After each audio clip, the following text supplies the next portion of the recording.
بسم اللہ الرحمن الرحیم۔ ایک سوال پوچھا جاتا ہے کہ اگر کوئی شخص سحری کے لیے اٹھا، اس کے پاس ٹائم کم تھا، اتنا ہی ٹائم تھا کہ وہ سحری کر سکے، لیکن اسے یہ بھی پتہ چلا کہ وہ جنابت کی حالت میں، جنبی حالت میں احتلام ہوا ہے، ٹھیک ہے، یا اس نے مباشرت کی تھی تو اس کے پاس ٹائم اب نہیں ہے کہ وہ غسل کرے، تو کیا وہ جنابت کی حالت میں سحری کر سکتا ہے؟ تو واضح رہ جواب یہ ہے کہ اگر کسی شخص پر غسل واجب ہو اور وہ صبح صادق سے پہلے غسل نہ کر سکا، ٹھیک ہے، یعنی کہ جب نماز کا وقت ہوا اس سے پہلے تک وہ غسل نہیں کر سکا اور سحری کر کے روزہ رکھ لیا،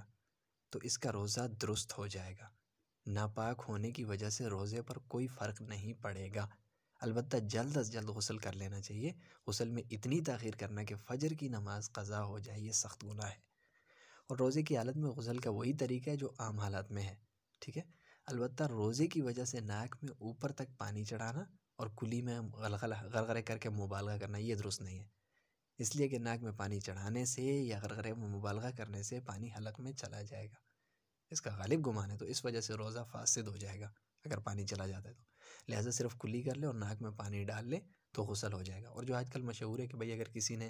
دن کے وقت ایسا غسل کیا تو روزہ افطار کرنے کے بعد اس کو دوبارہ ناک میں پانی چڑھانا پڑے گا اور غرغرے کرنے پڑیں گے، تو اس کی کوئی ضرورت نہیں ہے،